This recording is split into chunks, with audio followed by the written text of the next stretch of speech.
2, 3, 4. For far too long, D.C. politicians have gotten away with measuring their personal value and worth by how much of other people's money they give away. Over 120, from 120 years old, people that are 120 years old up to 129. 3,472,000 people. Wow.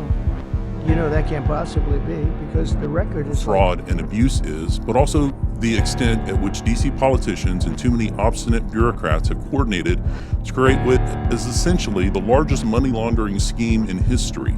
How much total money per year goes into U.S. nonprofits per year?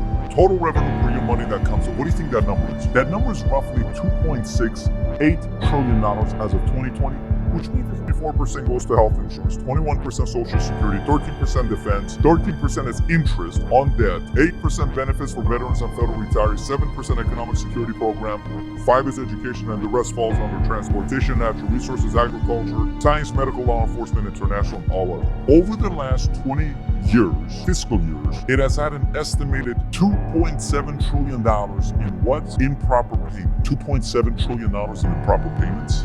Yes. What does it look like every year? In improper payments. Last year was 235 improper payments. 2 years ago was 281.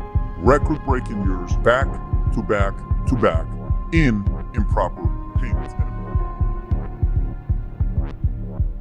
And if we break that down by different areas of improper payments, under Medicare, it's $51 billion of improper payments. Where did they go? We don't know. Medicaid, $50.3 billion. Federal Pandemic Unemployment Assistance, $43 billion improper payments. You paid for it, by the way. Earned Income Tax Credit, $22 billion. Paycheck Protection Programs, loan forgiveness, another $19 billion improper payments. And all of the programs, another $50 billion in improper payments. So this continues.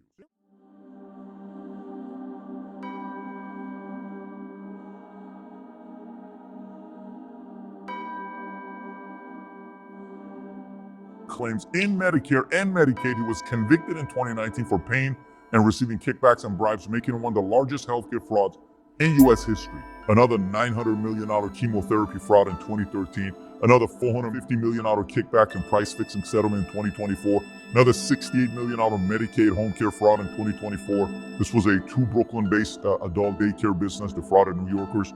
Medicaid home care program of $68 million. Another $13 million pharmacy fraud scam. Another $20 million genetic. Another $45 million. You know why? Because it's easy to do so.